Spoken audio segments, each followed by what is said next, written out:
Hello, everybody. Welcome to the Clayton and James Show, and it's North London Derby Day. My name is James. How are you, Clayton? I'm good, mate. It is North London Derby Day indeed. Yeah, looking forward to it.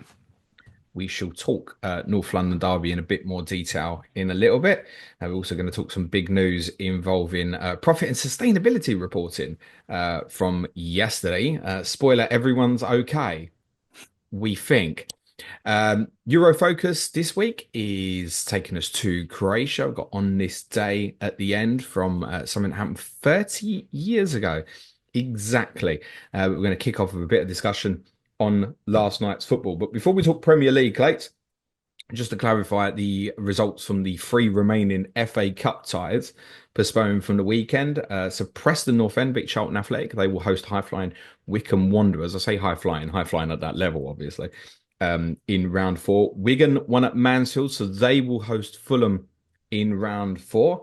And a great result for Leyton Orient, who beat Derby County on penalties, included two 120-minute performances from two Tottenham players. Josh Keeley in goal. Yeah, that could have been my solution. And Jamie Donnelly, who scored the first Orient penalty. Their reward is a tie against Manchester City in round four. Did you watch any of Manchester City last night, Clayton, and them blowing their lead at Brentford? So the first 30 minutes, I was flicking between all the games that were on TNT. So I didn't really watch any of them consistently. The only one I watched consistently was actually the first half hour of the Forest Liverpool game. But yeah, the other games, Chelsea, Bournemouth, West Ham, Fulham, and Brentford City, I was flicking between. So I've seen all the goals, but wasn't consistently watching one game. But what a night of Barclays football that was. Bloody hell. Lots of goals, including some bizarre ones. I mean, just a note from the West Ham Fulham game is very rare that within one football match you will get one team score two goals with the goalkeeper out of their goal, essentially two open goals because Fulham give the ball away so high. And equally, it's very rare that you'll get one side score twice from crosses missed that go straight in, both assisted by Anthony Robinson and both scored somewhat bewilderingly by Alex Iwobi. If you've got Anthony Robinson and Alex Iwobi in You are your FPL flying. team, I would suggest, as one of our patrons said last night, get yourself in the offie and buy a lottery ticket because that's I reckon a unbelievable. few people will have them. I feel like Robinson's been like a pick that Robinson's people have. popular, yeah. Yeah, and Iwobi, I think a few people when there were debates about him or Smith Rowe, I feel like a few people went in that camp. So I reckon there's a few. A lot of people would have benched Anthony Robinson, I think, this week. A lot of obviously played and got the returns. I guess a Wobie will be in some teams. Yeah, absolutely. No doubt about that. I didn't watch any of that. I've seen the goals like you have, and I've not seen anything of the Manchester City game other than the goals. Obviously, a couple of goals scored for Phil Foden, beginning to look like a little bit more like his old self.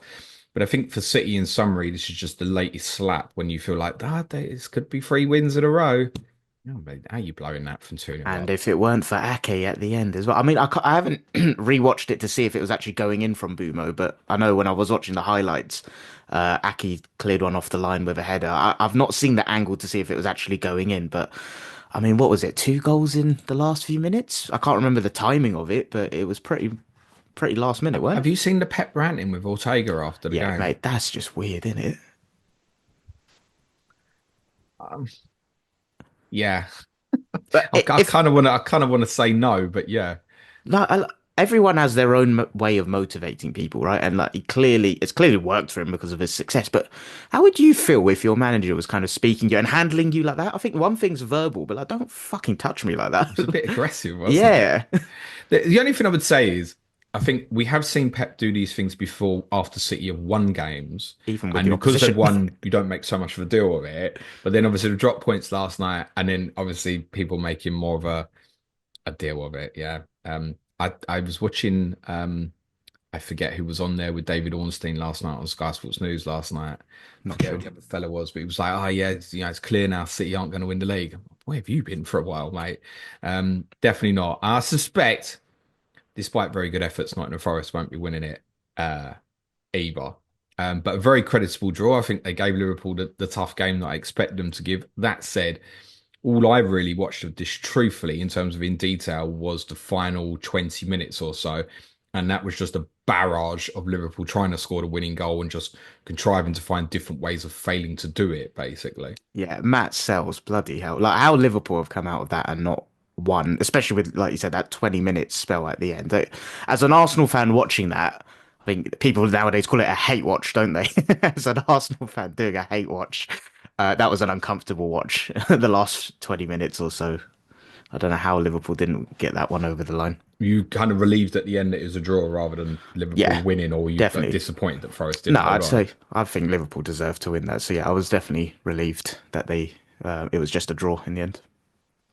Yeah, I think with Liverpool, this is why I'm kind of less convinced than others that this is like a done deal or anything.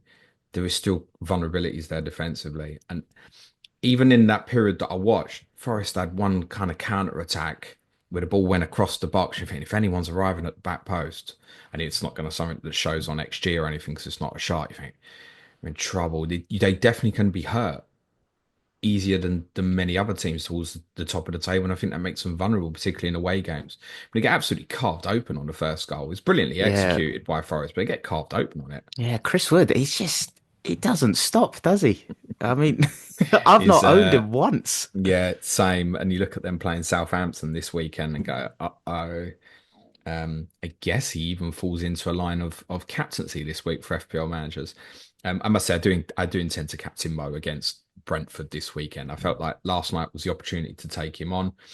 I think those who've obviously gone Cole Palmer will be very pleased to get. I think finish. It's going to be a 10 pointer for Cole Palmer, isn't it?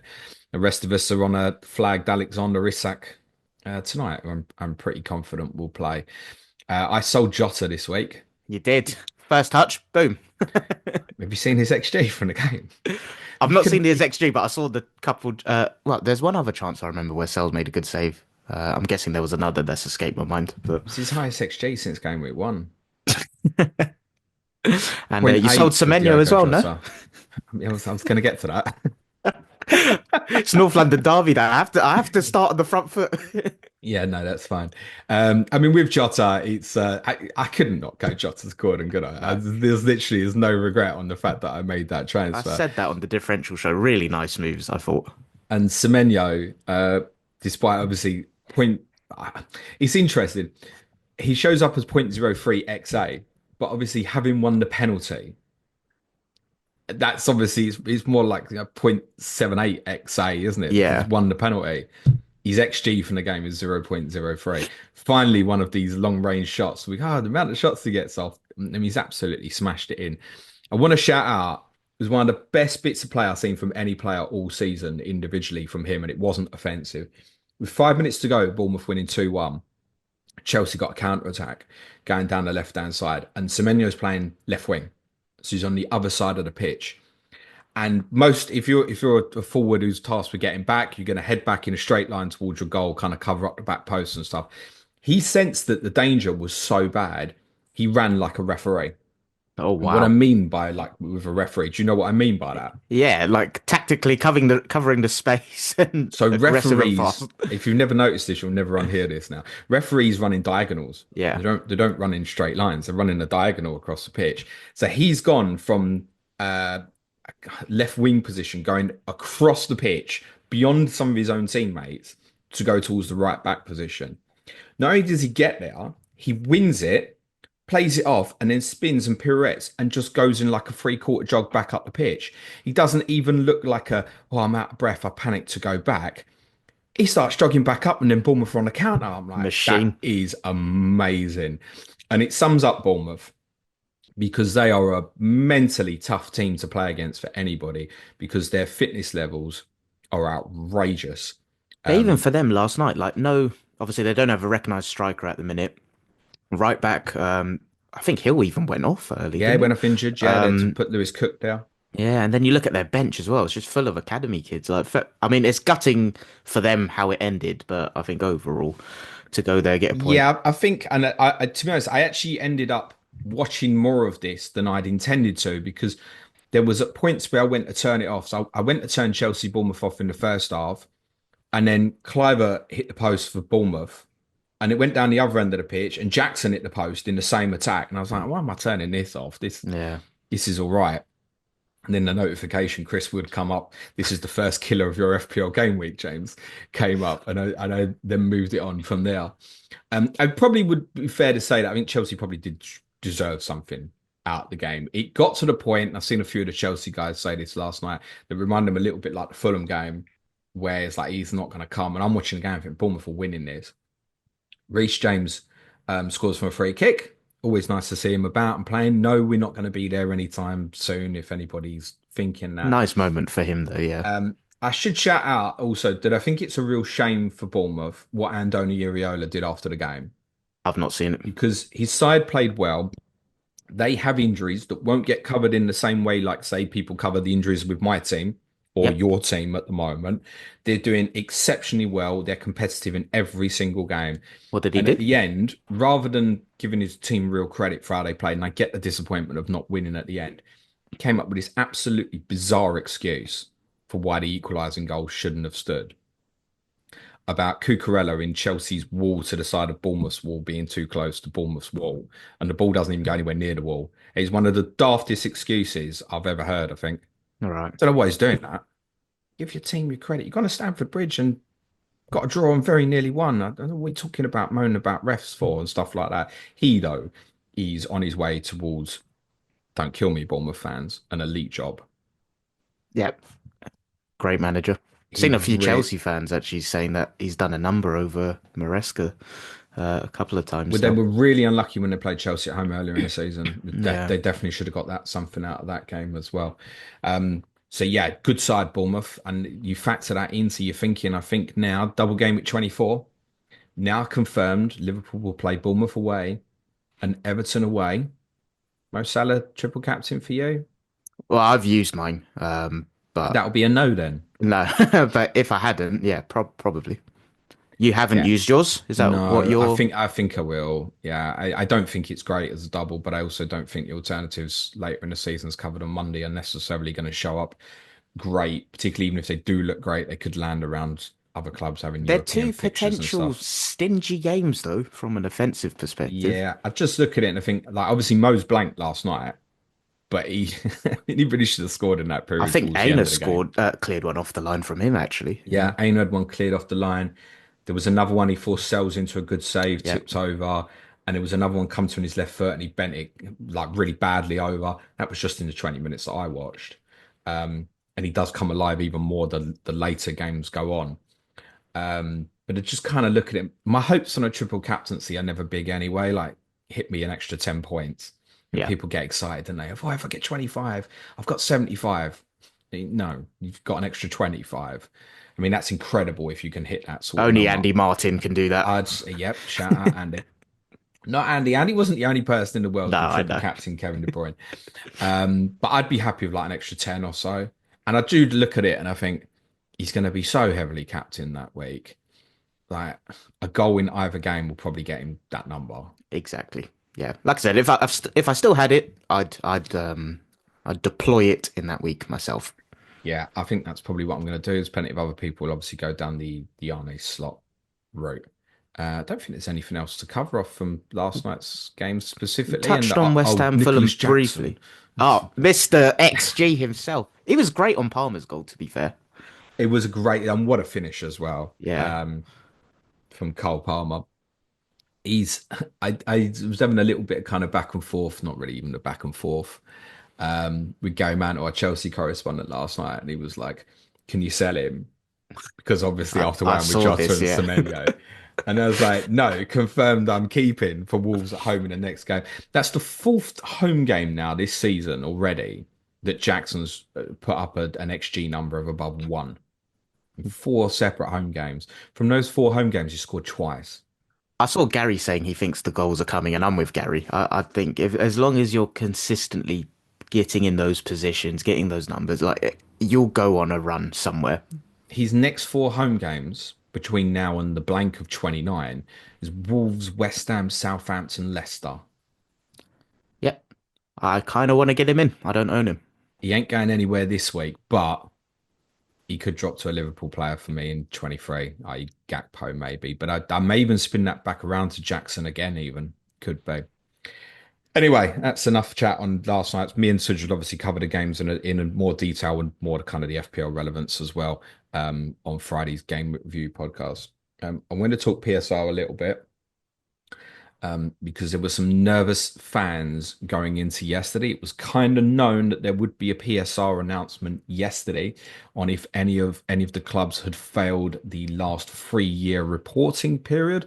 Why yesterday? Because clubs have to submit their accounts by the end of the year, i.e., December the 31st, and then the Premier League was obliged to notify everyone within 14 days, as it was January the 14th yesterday. Everyone kind of knew that it was coming. And I think there was some nervousness from Everton fans. There were a few other nervous ones. Leicester, who we'll come back onto, Chelsea, Villa, Newcastle, Forest. We mentioned those four clubs as well because we know there was some dealings in the summer, let's be very honest, that favoured everybody. The Amari Kellyman, Ian Matson, Vlachodimos Pliers, Elliot Anderson. There were some deals there that favoured both clubs. But they have all passed the regulation. None of them will be getting a points deduction. First thing to say is I'm pleased. I'm very uncomfortable with points deductions. I've spoken about this a lot. I want everybody to abide by the rules and not cheat, obviously. But the points deductions leaves a Especially mid-season. yeah. I've said that before. Like if you go into the season, you know you're on -6. Like, okay, we're going into the season -6. Everyone knows where they stand. Yeah, the mid-season to suddenly, if you take like 6 points off Everton again, it's like, oh, this ain't right. Yeah. There's probably games recently where they've settled for a draw and they might have played the game differently and stuff. Just really feels uncomfortable to me. But they've all passed. That's So good. yeah, so I read that. I read the same article. I'm like, okay, like where's the story then? Like, is that the end of it? It's not the end of it quite, but I think it is. First thing to say is we are not over for PSR yet. We're still in a PSR period now. And there are a couple of clubs to watch out for in June in terms of may have to sell players before June 30th. I mean this genuinely. The name you might need to watch out for most is Manchester United. Yeah, I mean, there's been rumors of them in the last week or so looking at selling Mino, Garnacho, I think was another. So yeah, I think that makes Yeah. sense. And Me that, and me and Suj did a podcast Money in Football last week on Patreon, which is available from Basic Plus tier and above, which is still absolutely relevant, talking about this kind of bit of a black hole that United have coming in the summer because they basically owe sort of like 200 million's worth of transfer fees have got to be paid this year. wow. And that's where you've got the Mino and Garnacho rumours have started. And obviously that's relatable to what? 100% profit, homegrown PSR. PSR rules are probably going to change. After this season, it's probably going to be something that becomes more like your percentage versus turnover, more in line of what UEFA are doing. But at this moment, it still exists. And it still exists for Leicester City. So the kind of asterisk on yesterday's announcement is that Leicester City are still being investigated. We know from what happened earlier in the season, where they've obviously escaped this kind of joint Premier League EFL, where essentially they have failed PSR. But what? Fact. Not for this period now, but up until the end of the 22-23 period, they failed the 3 year cycle there. They had losses above the maximum allowed of 105 million. Through Nick DeMarco KC, who obviously took hold of Leicester City's case, he found a loophole in the ruling, which basically said, well, you can't punish Leicester City because at the time of the punishment, June the 30th, Leicester had already handed over their Premier League license to Luton Town, who at the time had been promoted. Therefore, it wasn't under Premier League jurisdiction basically to punish Leicester with a points deduction because they were no longer a Premier League club. The EFL also couldn't do them because they'd been in the Premier League. So So Leicester just got out of a massive loophole, is basically. this going to be Groundhog Day then if Leicester go down? Could be. I think they'll get done eventually. Me and Sam Martin discussed this a little bit last week that I think if they went down, they're probably looking at a problem within the championship, I think. But they've obviously got DeMarco, presumably, is going to back their case again. This is still being investigated, basically. Basically, the story is here that the rest of the Premier League clubs, if you believe what the Athletic are saying, they thought Leicester were going to fail this. And I don't know why they're calculating other people's stuff, but basically, it's believed that Leicester's probably lost it, and we don't know the numbers yet because we can only speculate. Probably won't get them sort of March time in terms of the annual accounts. But it's being speculated that believe Leicester probably failed to the tune of around about 95 million Okay. across the 3 year cycle. That was their losses. Now you are permitted to a loss of 105 million. But for every year you're outside the Premier League, you've got to take, I think it's 22 million off. Okay. So you if you this is where Nottingham Forest got done, right? Because Nottingham Forest were done over a cycle that included, I think it was at least 1 year in the championship, might have even been two. So Forest could only have losses of like 61 million or something across their 3 year period. Kind of put them at a disadvantage to start with. But that's because you shouldn't be incurring bigger losses in the championship. You're earning less income, etc., etc. So Leicester, we think, could have only played with sort of 83 million Premier League year, done the championship, back up. Okay. So only 83 million. But the Athletic has reported that they believe that Leicester may well have been above the 83 limit, but the Premier League aren't going to charge them because they know that Leicester will have got the loophole within the rules still. Oh, wow. Okay, so that is something where, unless the rules change, the Premier League don't feel like they can actually. So the cycle for reporting, obviously Leicester's last year was a year in the championship, right? So it's up to the end of 23-24. So within their rules, the Premier League rules stipulate that again, you have to take off like 22 million, I think it is, off your available losses for each year that you spent outside the league. But it specifically says in the rules, and they term it as T, T1, and T2. What that means is T is defined as the most recent season. Tier 1 is going back one more. T2 is going back one more. The Premier League's rules state that yes, if you spent T2 outside the Premier League, 22 off. T1, 22 off. It doesn't follow up and say that you have to deduct it for T, which Okay. is the year that Leicester have been in the Championship. How If you're an Everton and Nottingham Forest fan who got done last year on these sort of you're pissed, technicalities, aren't you? yeah, it's ultimately those two clubs, thankfully, even more so now, did not get relegated. And therefore it didn't matter. I'm sure it caused them harm and distress at the time, but it's not affected what Everton are doing now, and it's definitely obviously not affected what Nottingham Forest are doing now. But yeah, if you support those two clubs and you're looking at what's been going on at Leicester, you have every right to feel like you've been a bit victimised, I think, on this PSR stuff in the past. Because as it stands now, and we don't have the full information, it could be that for the second time, Leicester might be getting away with this on a written technicality in the Premier League's own rules. Yeah. What then happens? You said there we may be moving away from a PSR model, right? What then happens then if that happens, given that teams are in the middle of this reporting cycle? What do you mean? Like you said, PSR may be scrapped and we may be looking at going down the similar model to UEFA. How does that then translate where clubs are in the middle of this reporting cycle already? And yeah, they're managing their whole strategy against the Well, I'm current. guessing this reporting cycle now, which obviously will end with this coming summer, so kind of up to the end of the 24-25 season, so from 22 summer to 25 summer, I think that'll be the end of it. Okay. So it's And then, just the clubs have now got to sort out, like I said, there's one or two. You don't need to be a rocket scientist to see that if there's a club trying to sell a homegrown player in June, that they might be on the edge. It's yeah. literally as simple as that. The reason I ask is just it's a bit wild. Like when did PSR actually start? Oh, Was it like the first? How many cycles of it have we had? after I feel like COVID, what? Yeah, officially, like maybe kind of. that would have informed so many teams transfer No, strategy and before COVID, because what they did was during COVID, they gave teams to make it a 4 year cycle. So they right. combined an average of the COVID of the 2 years, because obviously people were making bigger losses over that period, no gate receipts, etc., etc. So they extended the period over 4 years from there. So before COVID. I just feel like I don't know. It's something. It's a legalization that would have informed how teams operated, right? And it's now just going to change again. And like, I don't know. Newcastle's the example that I see a lot of their fans saying that they've kind of been handicapped, right? And I Yeah, and understand that's where they Aston Villa particularly as well. and Aston Villa as well. Good point. But like, yeah, I guess they'll feel frustrated because they've probably been in positions where they've got key players that they can build around and attract talent, but they've been handicapped as a result because of the rules. Now it's going to change, and it's like, have they missed out on years of progress? And it's just it's a bit of a farce, really. Yeah, I think we want a governance that whereby we don't have what we've had in the past, with all due respect, like Chelsea or Manchester City or Paris Saint-Germain in Europe being able to literally go, yeah, do you know what? We'll just drop 500 million on a footballer. Like I don't, Yeah, and don't get me in wrong, when no one yeah, else can. I don't think anybody wants that kind of elitism, and it agree. has calmed that. You have to look at what Man City have done in the transfer market over the last few years. Like it's stopped.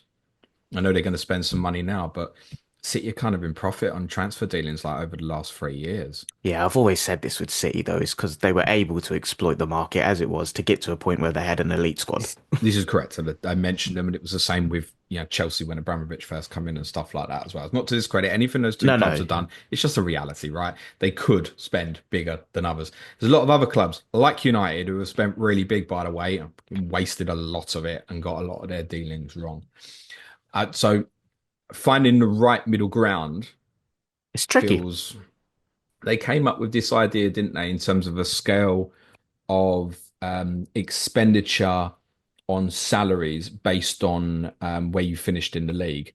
So it was like whatever Southampton earn in TV money, for example, Man City could only spend like 5 times more than that. But then you had the PFA came back in and was like, you can't limit player salaries. There's always someone who's going to put a fight up against this unless it's government ruling. What do we need? Football regulator. Simple Yep, as that, well basically. covered. And yeah, we're going to keep having a mess until that happens. That's not to say that under football regulator, football finances will be perfect. You are never going to please everybody, No. no doubt about it. But at the moment, the Premier League's in it for themselves. The clubs are in it for themselves. The EFL are in it for themselves. They're all in it for themselves. And I also understand why everybody would be in it for themselves. But yeah, there's a deal to be done in terms of football. And biggest thing is safeguarding clubs Yeah. for everybody who feels like Newcastle Villa can't spend the money that they should be able to spend, for example, we have seen our Portsmouths and our cases, and I think like Everton, if Everton hadn't been restricted, I really worry where that football club would be right now because I think they would have kept spending and Yeah, would keep probably. making mistakes as well. Yeah. But yeah, interesting one on Leicester because yeah, I read the article, thought, oh, that's it's all good, but perhaps one to keep an eye on. No, I think it'd be fine. Oh, I even with can't them guarantee goes that. of the I think it'd be championship. fine. But the loophole is there in the rules. Yeah, fair So, enough. I mean, if the Premier League can't even write the rules properly,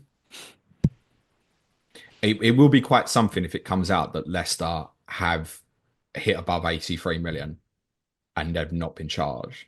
If it comes out that that's the case and it's because the Premier League have gone, yeah, what's the point here? Because DeMarco's going to get Leicester off again.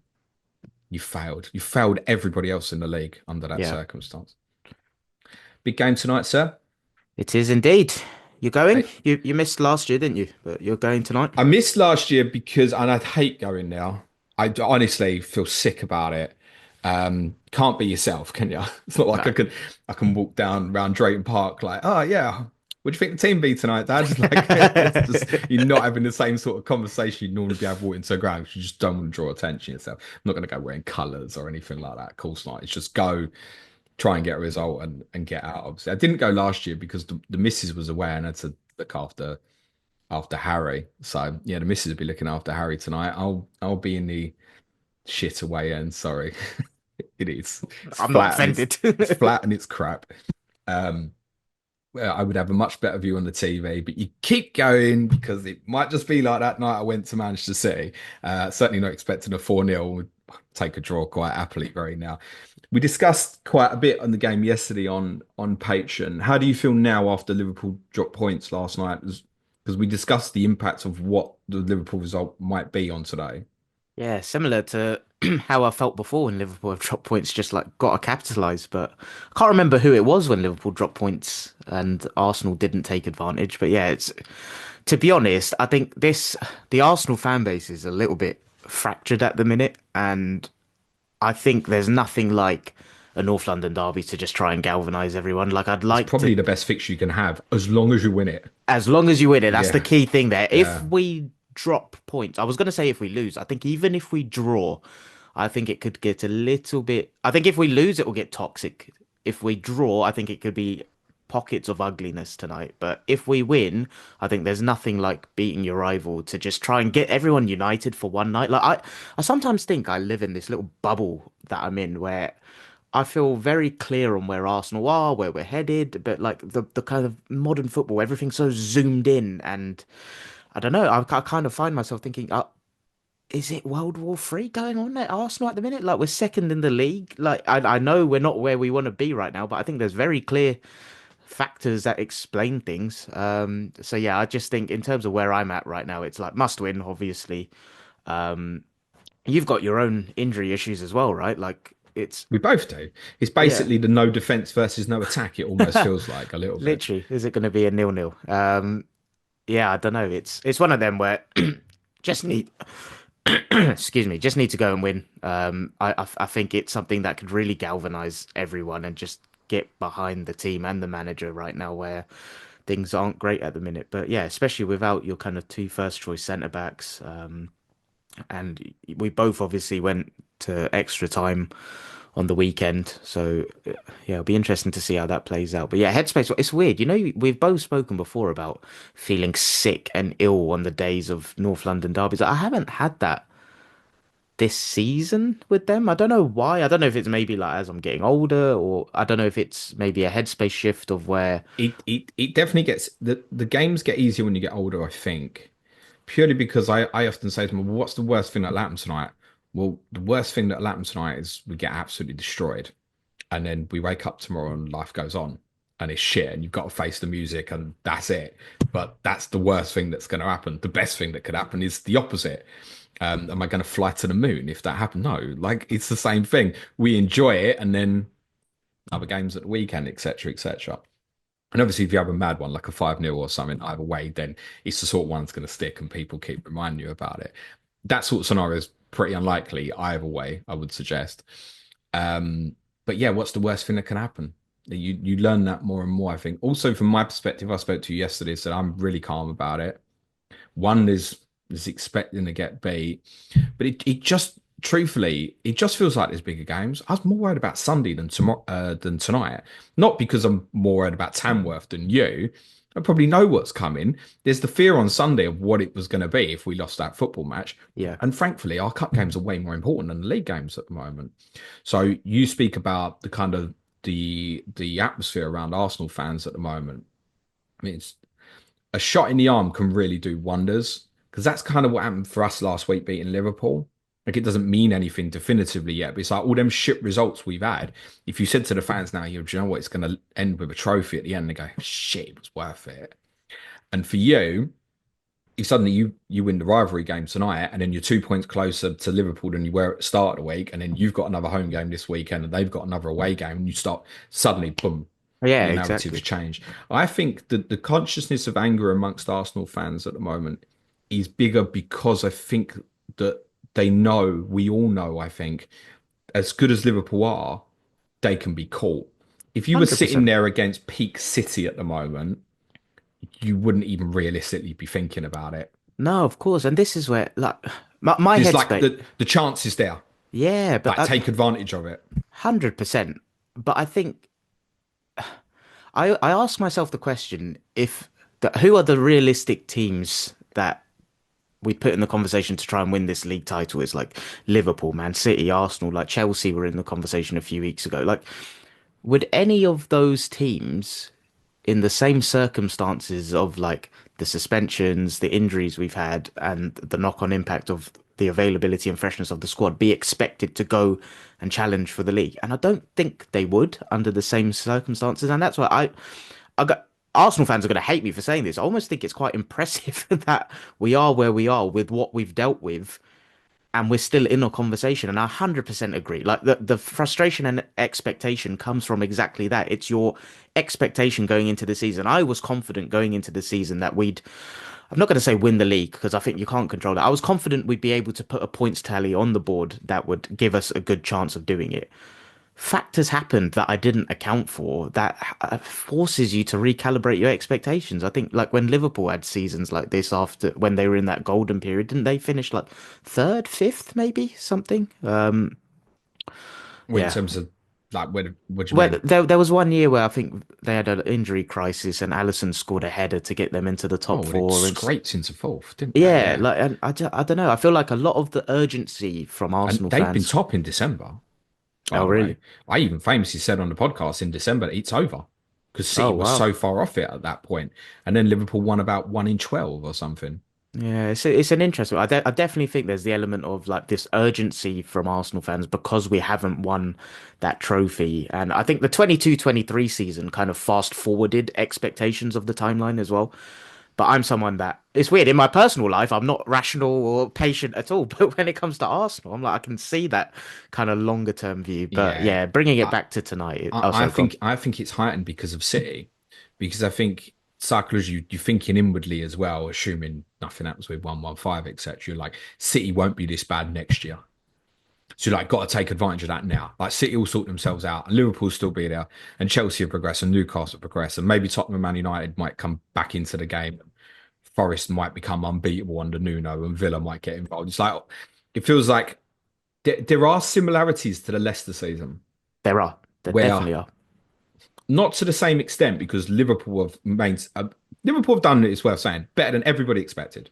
Yeah, All right, yeah. go back to pre-season. It's like, oh my god, they're desperate for six. They didn't buy no one. Basically, it's They've lost like one football game. Like it's impressive. Klopp's gone. Most of us expected them to have a bit of regression, but the reality is everybody else has kind of underperformed. Now, you can even basically almost put Chelsea in that now because they've gone 5 games without a win, and it's worth saying before that Chelsea were doing exceptionally well, right? Newcastle have had a really good period, but before that you wouldn't have put them in the conversation. Tottenham, Man United goes kind of doesn't even need explaining. Villa have got distraction of the European competitions. Like opportunity is now. Next year, a lot of these teams feel like they'll be better again. Yeah, and this is where a There's lot of only two my teams can win this league now. yeah, yeah, I'm I sorry think if so. that upsets anyone, but that's the truth. But yeah, I guess a lot of this for me is like an inner self-confidence in this Arsenal project of knowing what we're capable of when everyone is fit. And I think like what you're seeing right now is, in my opinion, the flaw of what this Arsenal team is. Like if we go into a campaign and everyone's fit, like yeah, I don't doubt our ability to put together a campaign of like 85 points minimum, but we haven't had a campaign like that because of the factors that I've said. But I don't know, like a Do lot you of need to buy now? yeah, I think so. Especially with the Jesus news, it looks like it's kind of worst case scenario ruptured ACL. I think to have a chance of actually going on and capitalizing on if Liverpool slip up, yeah, I think we're an attacker short, 100%. The problem when you're buying now is you know what it is when you buy now. You don't necessarily Overpaying and you're you not don't necessarily getting necessarily the get the one you want. I'm almost looking at it. Let me tell you this is obviously Tottenham perspective. Obviously, want it whatever it is to fail for you, but I'm almost looking at it and going, I hope Arsenal take a gamble on a forward now, because and of it the might knock on. improve things for you. But I'm more concerned if you go and buy. I don't think Isak's going to be reachable, to be honest now. No, But neither if do you I. go and buy Sesko in the summer, I'm like, oh, that might be the one, for example. You're not going to get that now. Yeah, and this it's a tricky line to, but and again, it makes me laugh. Like Arsenal fans are like, just go and get anyone, but then they're like, Trossard shit, sell him. It's like, well, if you go and get someone, yeah, like, there's a fine line between getting someone that fits your long-term strategy that can hit the ground running and improve you in the immediate without cock blocking you from someone else in the summer. It's yeah, I don't know. I feel Yeah, like I live on my don't own little don't island make the sometimes. Tottenham mistake. And I've seen Tottenham do this so many times. Go and buy someone now for like 20, 30 million to fix the problem when you should go and spend 50, 60 million on a better player in the summer.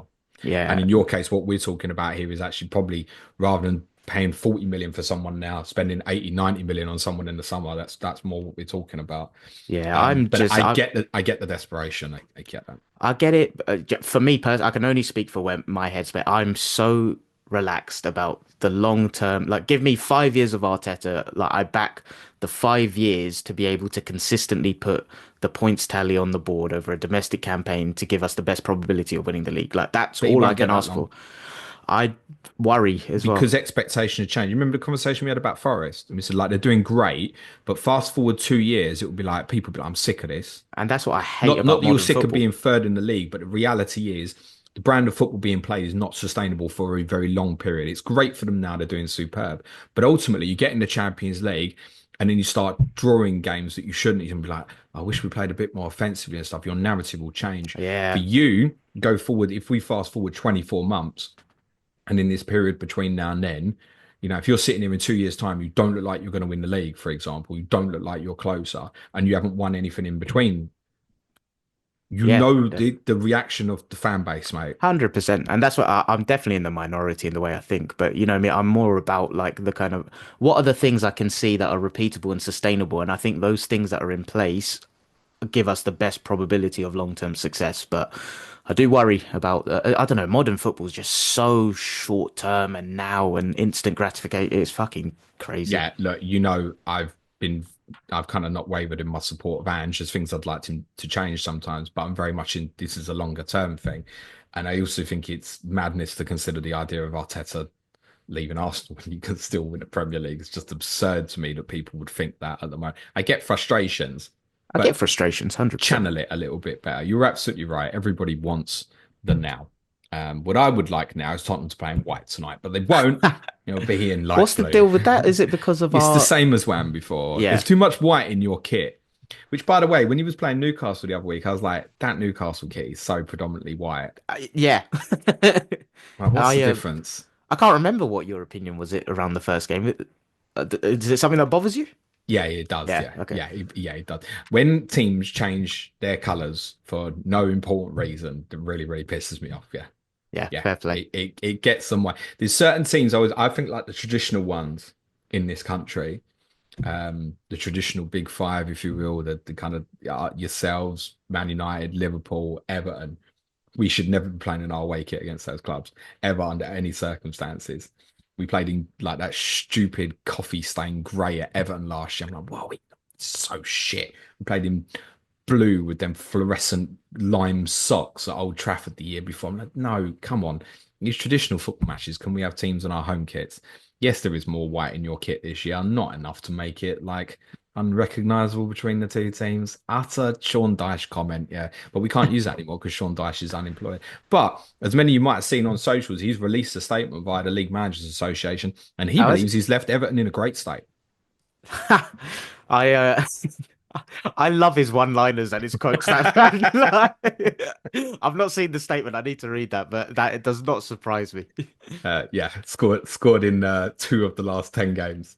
Hmm. Three of which, two of which, sorry, from the five goals over that period scored by a Wolves player. Good luck tonight, mate. You You are too. And obviously favourites. I think you and I have different opinions on what we expect to see. You're expecting goals. yeah, I'm I am. not. Yeah, what was it you I mean, I predicted? don't Was think it? it'll be nil-nil, but I don't think it'll be high scoring tonight. Yeah, because I went 3-2 Arsenal in my prediction. Did you say 1-0? Yep. Yeah. Yeah, we shall see. I have Uh, to ask the elephant in the room. I Gabriel know, goal from a corner, by the way. probably. The elephant in the room. You're going to want to slap me through the screen. Are you going to be No, taking a no, no, photo on no, a no, no, Google no, no, no. Pixel I ain't seen today? it. No, shut up. You can all shut up as well. I ain't seen it. I mean this genuinely. Have you not seen I it? know what it's about, Okay. right? This is really bad for the audio. Anyone who's watching the video, I'm sure knows what we're talking about. Go on, tell everyone what we're talking about.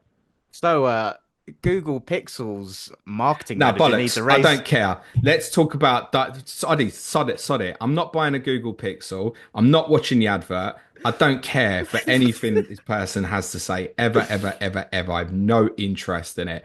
I know what it's about. I don't need to watch it to know anything about it. This might be the Clayton and James show, but I'm 50% of it. And I'm putting my foot down. Next week in the Champions League, Suj, you are playing Dynamo Zagreb. I'm not Sud, I'm Clayton, but we are playing Dynamo Did I call you Zagreb. Suj? Sorry, that is one Yeah. hell of an insult. Sorry. I'll This is take what a happens win. when I get angry. Yeah. My Yeah, wife has never seen this side of me. oh man. Yes, Arsenal are playing Dinamo Zagreb next week in the Champions League, and yeah, quite a interesting case study looking at them, especially with the kind of historic around the World War and everything around their formation. So they were founded on the 26th of April in 1911 by Andrea Mutafaleja and a group of Why'd you bother telling people that and have to pronounce that name? because I like the practice of doing it each week, but Okay, just so people can put in the comments, that's not how you say it, Clates. exactly, yeah. Andrea and a group of friends. But it's interesting around the formation of the club because it was in response to rumours that a football club might be joining the Hungarian Football League. And so that's where HSK Gdański was formed. It was actually formed as a multi-sports club with more of a Croatian identity. and it included sections for things like handball and cycling as well as football. The club initially actually went on tours around different parts of Europe. In 1923, they went on a tour of Spain. They beat Barcelona, they beat Bilbao.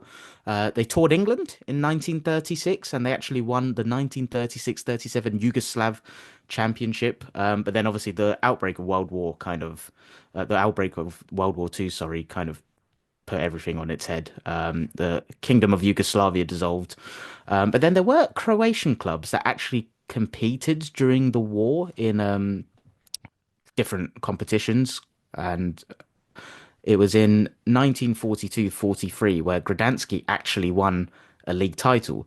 But then in 1945, when the war ended, the Yugoslav communist government actually disbanded the club and they cited the association in those leagues aligned with the Croatian state as the reasons. And they actually attempted to destroy the club's archives and erase its history, Oh wow. essentially. Yeah. So, tricky period going on there, but then they were kind of reborn after Like the a war. like a Croatian version of Milton Keynes Dons going on here. Like Essentially, gonna yeah. erase you. Yeah, slightly different parallels, but Yeah, no, very true. yeah. But yeah, so after the World War, they were established again in 1945 in June, and the name Dynamo came into conversation, and it was chosen because it symbolized Soviet-style socialism, and that's where they kind of were reborn, and they quickly gone. I was just gonna say there's so many dynamos, aren't there? Dynamo Moscow, Dynamo Tbilisi, yeah. So Yeah. many. But yeah, they kind of started to re-establish themselves. They won their first Yugoslav championship in the 47-48 season. They went on to win a couple more. They won four Yugoslav Cups in the 60s, and then they became the first Yugoslav team to win a European trophy, beating Leeds in the Intercities Fairs Cup. You then fast forward through to the 90s, and that's where obviously the breakup of the kind of Yugoslavia period happened in the 90s, and Croatia then gained their independence. The club then, as I was reading, it sounded like a controversial decision where they changed their name back to HASK Gdanski in 1991. But then in 1993, Croatia Zagreb was the name, and that was in an effort to actually distance themselves from like their communist past and association there.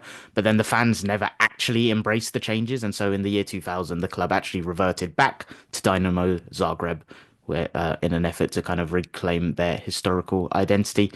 In that period, they did have a couple of famous results and putting themselves on the European map in the treble winning season for Man United. They actually held Man United to a draw at Old Trafford. And then, yeah, in the 2000s, they hit a lot of financial It's the year difficulty. after they won the treble.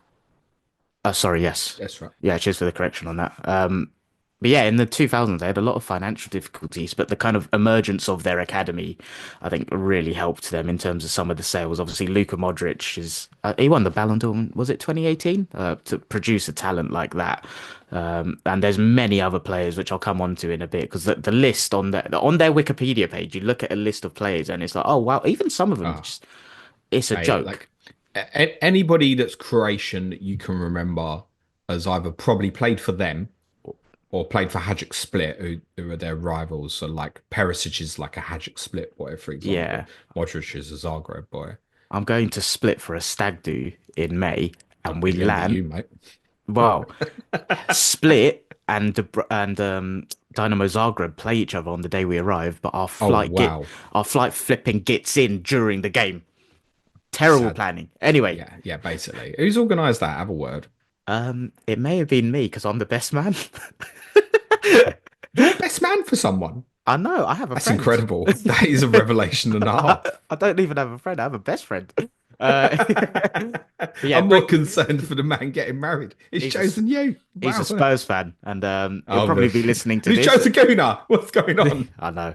But yeah, he's a Spurs fan and he'll probably be listening to this. So one thing that's relevant to Dynamo Zagreb's history that brings in Tottenham is what happened under Jose Mourinho. So, Fully James Day today. I mean, do you want to tell that story? Were you at the? Oh no, that would have been No, COVID it year. was So you COVID, wouldn't. wasn't Yeah. it? They were Do you terrible, remember it? man. Do I remember it? Like how It's like ingrained in the? Yeah. as there was a lot of Mourinho stuff that made me really angry when he managed my football club. Nothing worse than that night. He shouldn't have got back on the plane, mate. I should have handcuffed him to whatever they could have found in Zagreb and just left him there. That was such an ordinary Dynamo Zagreb team.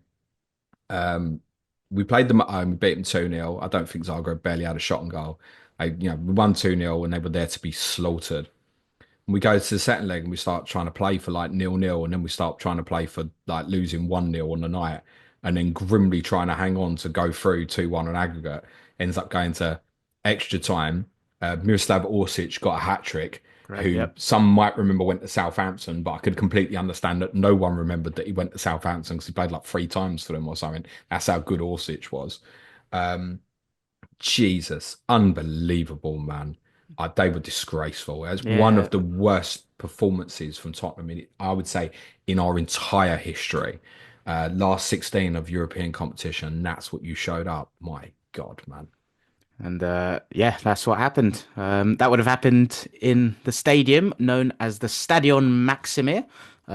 It's one of Zagreb's landmarks. It officially opened in 1912, and it was rebuilt after World War II.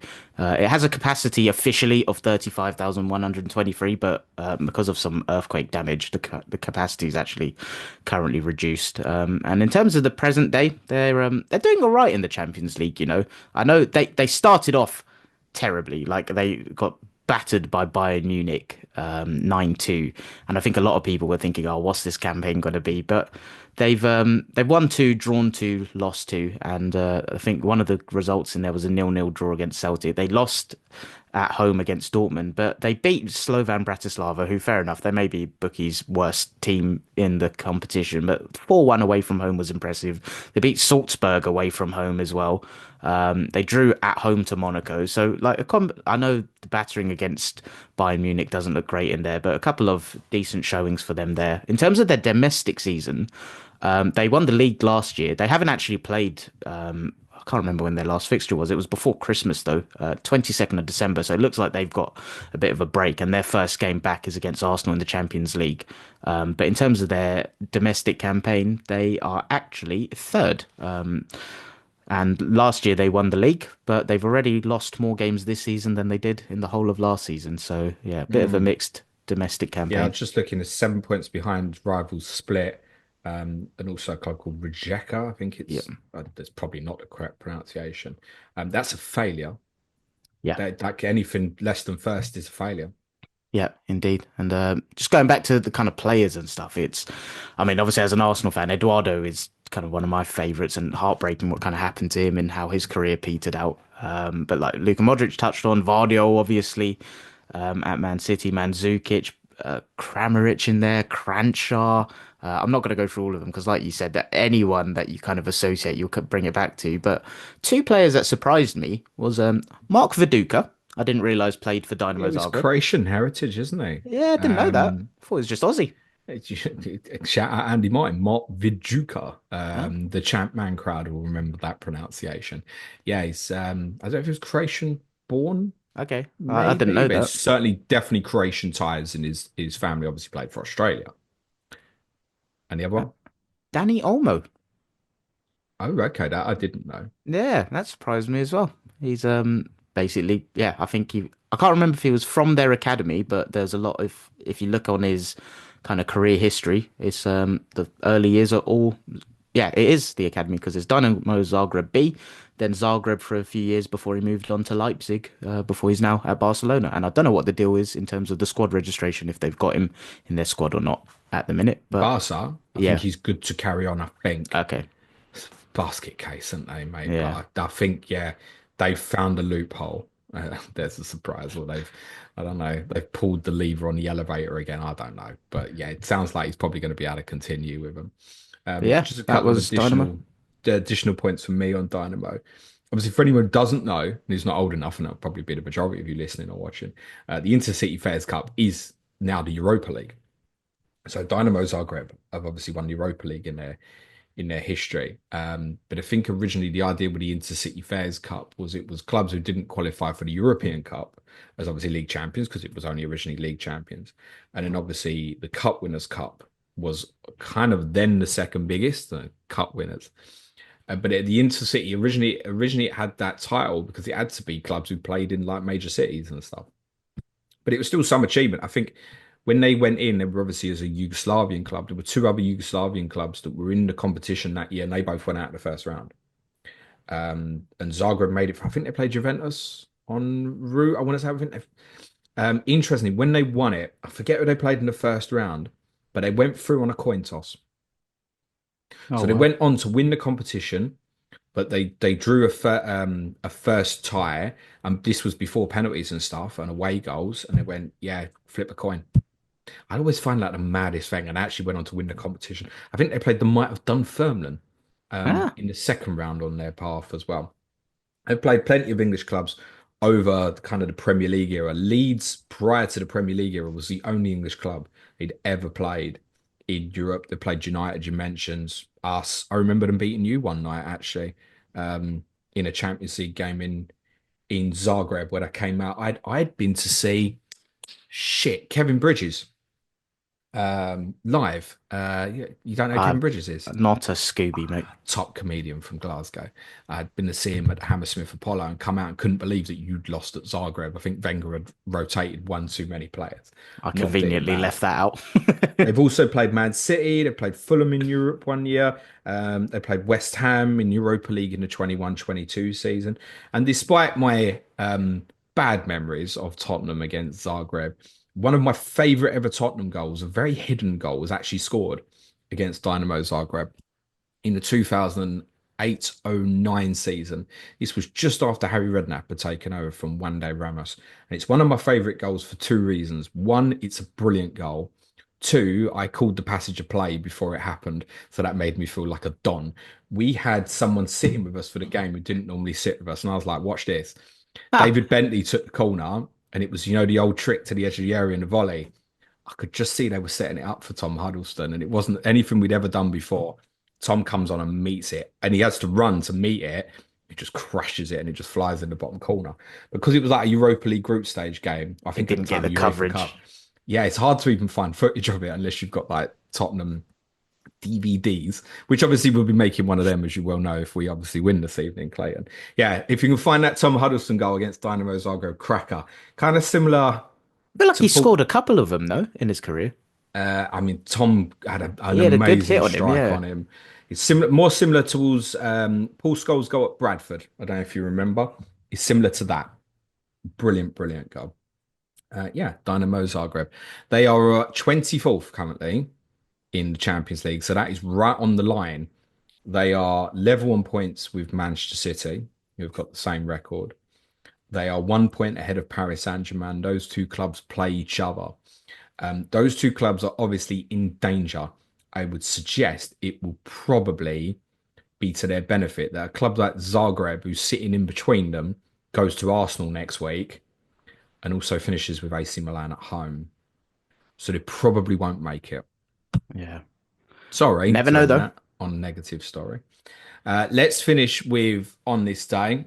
I said it was from 30 years ago. Yeah, And the why couldn't you game, pick the one from 2 years ago? what happened 2 years ago, mate? It's North London Derby, wasn't it? Well, on this day, It was. was it? Did you win? We did. All right, great.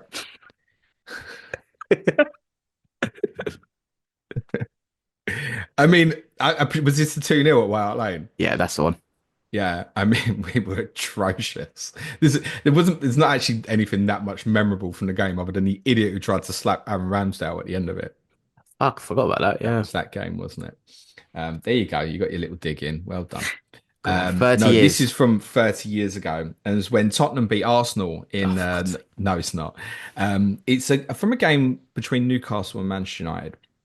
And when I say 30 years ago, it's probably not the game that first come into your head. You probably instantly thought of that Cantona goal at St James's Park. It's not that. This is the season before. It was played on a Super Sunday. But the story here begins 6 days earlier, where Manchester United were playing at Sheffield United in the third round of the FA Cup. And Cantona, you may recall, scored this beautiful chipped goal to complete a 2-0 victory Is that where he for does that United. celebration where he just kind of turns around? Or No, is that a although different goal? it's a similar goal to that goal you're thinking of was against Sunderland. All right. That Sunderland goal is more iconic because of the celebration and stuff. Yeah. But in terms of the execution, yeah, this wasn't too dissimilar. I'm pretty sure. Remember the film When Saturday Comes? No, you Sean know me, my Bean film knowledge is awful. No. plays for Sheffield United. I think bits of that were filmed at half time Huh. of that night. Interestingly, so United win that game 2-0 in the FA Cup third round. Okay, nothing. It was a game that I think it was on a Monday night. It was televised on the TV. Sheffield United weren't a Premier League club at the time. They took United to the final 10 minutes before Manchester United obviously sealed the victory. But what happened after the game is more interesting because legend is that Kevin Keegan was in Sheffield that night. And at a hotel somewhere in Sheffield after the game that night, Kevin Keegan met Sir Alex Ferguson to thrash out a deal that included Andrew Cole moving from Newcastle United to Manchester United. And it was absolutely shocking at the time. Oh, I really? mean, you mentioned your guy in the Google Pixel, right? This was one of them take your breath away transfers. Oh, wow. I Um, never knew that in terms of the historical context so of it. Newcastle had been promoted in '93, ran away with the championship. Kevin Keegan had taken over. Shit, I have to get my years right now. Sort of springtime 1992, Newcastle were in danger of getting relegated to what is now League One. Helped keep them up. They stormed to the championship. The following year in the Premier League, Andy Cole scores like 34 goals, 40 goals in all comps. And Newcastle finished third, having just been promoted to the Premier League. So they've got Cole and they've obviously got Peter Beardsley up front, who's kind of regular in the England squads, etc. Got really good front line. There's hope that obviously this can progress. And it wasn't like, how can I put this nicely? With Forest, with all due respect, having a great season, they might finish bottom half next year. It's not to say that they will, they might. But Newcastle, once they got there, the rise had been so quick and the money in the game wasn't like it is now. You thought, well, yeah, Newcastle are going to be competitive going forwards to building the team. Fast forward into the next season, 94-95, Newcastle start with 9 wins and 2 draws. Oh, wow. Their first game, ironically, is lost at Old Trafford against Manchester United. But over the following 10 games before the rematch with Manchester United at St James's Park, they only win 2 of the 10 games in between. So begin to drop off, and Blackburn, with obviously Alan Shearer, etc., they kind of compete with Manchester United for the title. Newcastle have slipped off. But Cole is like the King Cole, they used to call him at St James's Park. Obviously, in front of goal, absolutely deadly. He'd been at Arsenal as a kid, hadn't quite worked out. He'd had spells with Bristol City, Fulham, got his move to Newcastle, and yeah, goal King Cole. So he was kind of at the spear of this rebuild of Newcastle as a team. But there was a belief from Kevin Keegan that he wasn't playing as he should have been. And I think he was also suffering, and he did a couple of times in his career, I think, with shin splints, which was quite destabilizing in terms of like, how he could play. I think if you had it now, you just wouldn't play, Yeah. basically. And I think he tried to play through it. And Newcastle had a spell prior to this scheduled game with Manchester United, where I think they'd only scored like 2 in 4 or something. He was struggling to score goals. And an agent had approached Newcastle to ask about the availability of Cole, expecting to get told no. And the response was, yeah, we're open to it, Oh, wow. Why would they have been open which though? because Keegan felt that he wasn't performing as well as he should. But to sell, Now, be open now, to selling? now, obviously, at the time, United have won the first 2 Premier League titles and are obviously looking at kind of a period of domination here in the Premier League. And Newcastle look at that time the most likely to be able to establish themselves as pushing on to kind of regularly challenge that. Remember, the following season is the Entertainers, where they blew the 12-point lead, etc. Blackburn will obviously spending money, but not a sizable club like Newcastle. Yourselves, Liverpool were kind of adrift really at that point. This is the year you had the George Graham Bung scandal. Liverpool were kind of nowhere near it at the time and stuff. So Newcastle were open to the sale.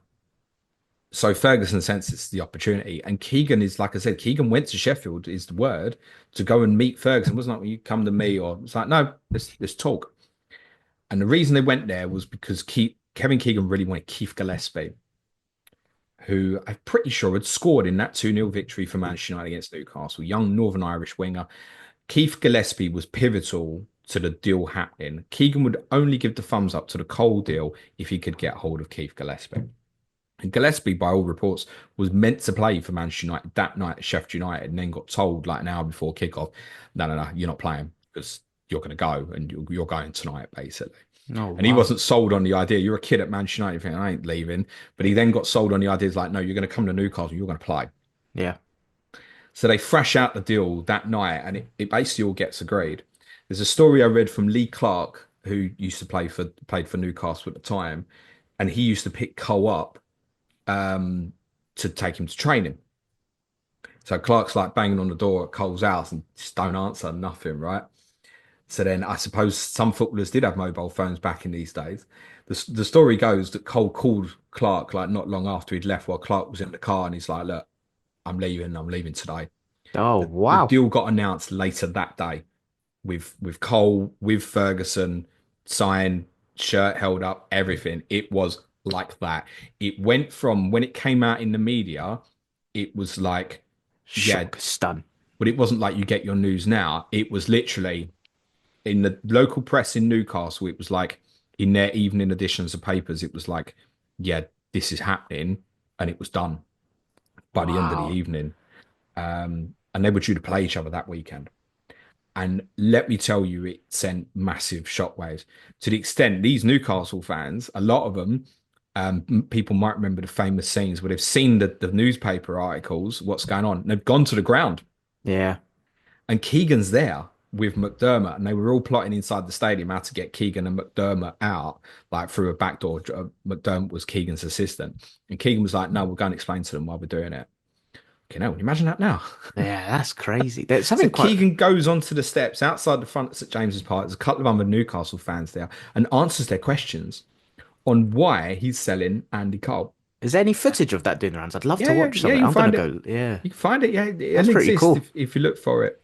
Um, so Keegan's obviously he's getting a barrage of questions. People are like, "What are you doing? He's selling our best player to, I mean, effectively rivals in the Rival, league." yeah. And he's like, "You look, you got to trust me and stuff." And he kind of because he's when he was even like part of the reason he got the England job was quite charming in terms of like it was relatable. I mean, he showed weakness obviously when he was England manager and stuff, but he was a likable person. He was your manager, you'd like him, etc. And they obviously played really good football. So when he stood there and explained to me, he's like, "You've got to trust me." Okay, there's be a reason behind this. So they obviously love him. He's saved them. He's got them up. They're scoring goals. They're playing great football. Okay, trust them. And it kind of ends with one bloke shouting, "There's no way he'd sell him unless he's got a replacement." Then McDermott tells a story of like he mutters behind Keegan's breath, he's like, "We're fucked." Because they haven't got a replacement lined up. They've generally just decided to sell him because Keegan Damn. primarily wants Gillespie. Now, How did they're Gillespie get on? I mean, Keith Gillespie did great for Newcastle. He suffered terribly with gambling addiction Right. later in his career. But yeah, he was flying winger. He was very much, first choice right wing in that entertainers team the following season and stuff. Um, they did obviously buy Les Ferdinand in the summer. And there's a lesson for you. Don't panic in January. Get the right one in the summer. They obviously came very close to win the league. That wasn't enough. So then they went and spent 15 million on Alan Shearer as well. And then following that season, Ferdinand left and it kind of broke up. But that summer, they went and bought, it wasn't just Les Ferdinand, they bought David Ginola, Oh wow. Warren Barton from Wimbledon, there might be someone else they bought as well. But they went for it. They really went. They waited and then they went for it. And they did start that next season brilliantly again. But obviously, eventually got caught. What a And cool story.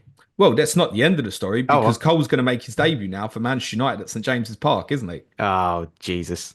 No, he didn't. Okay. Unfortunately, and Gillespie didn't play either. I don't know if it would be allowed now, but I think there was like a gentleman's agreement that the two players wouldn't play. Sure. But you can imagine the atmosphere was fairly hostile considering what had Just a happened and tad, stuff. yeah. So Newcastle end up with Paul Kitson playing up front because not only have they sold Cole, but Beardsley's got injured as well. So they've lost this brilliant front two. They've lost them both together. And Newcastle fielded a team which, I mean, the amount of defenders in this team. Pavel Cernacek in goal. Backline was Mark Hottiger, Steve Howe, who'd played for England, Darren Peacock, who I always remember won Match Magazine's Player of the Season in 92, 93 when he was with Queen's Park Rangers, Robbie Elliott, and John Beresford on the left. So one must have played left midfield in front of the other. And Barry Venison, who really was kind of a right back, would have played in midfield. There's six defenders in the lineup. Clark played, and the attacking guys essentially were Rob Lee, was a midfield player who had an incredible start to that season in terms of scoring goals. Will Fox, who would join Tottenham the next season, and Kitson was obviously up front. Um, they didn't use any substitutes. The attacking player they had on the bench was a player called Alex Maffey, who I always remember scoring for Newcastle against Sheffield Wednesday in their first season in the Premier League, where Newcastle had to wear blue at home because Sheffield Wednesday's changed kit was white. So the So woke Newcastle nonsense had to wear began back blue. then. Yeah, yeah, exactly. Back to kit changes. The Manchester United lineup for the record that night was Schmeichel, Irwin, Pallister, Bruce. Roy Keane might have even played right back, possibly. Keane, but Ryan Giggs, Brian McClair, Lee Sharp, Cantona, Mark Hughes. Mark Hughes would open the scoring for Manchester United. Keane plays a ball from the right-hand channel. Cantona steps over it. You've got Hughes and Newcastle keeper Pavel Cernacek both kind of racing towards the ball. Hughes gets there first, takes a massive whack in the process, but scores. He had to be replaced after scoring the goal. Paul Scholes, he was a bad player, came on to replace him. David May was the other player used as a sub for United. Came on for Butt at half time. Presumably he would have covered at right back in the second half. But if you find clips of the game, a little bit like the famous game at St James's Park the following year between the two clubs, you'll largely see Newcastle chances Oh, really? and a lots of missed ones. Yeah. Kitson equalised, scored. And actually, if you watch the whole passage of play of the goal, it's something unlike you see in that era. It's played out from the back from the goalkeeper. They're very patient. They go side to side. Even when the ball does go into the box, it's not like a slung cross. It's tried to be dinked in as a pass into Kitson, who tries to flick it on. It takes a bit of a deflection. He wriggles away, I think, from Pallister. And he gets the shot away. And you know how Schmeichel used to do starfish? Yeah.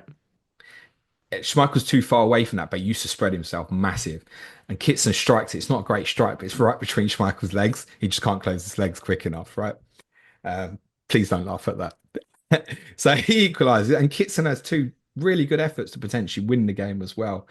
So Newcastle have the kind of majority of it, the efforts. They definitely deserved at least to be level, but United could have won it near the end with a couple of counter attacks.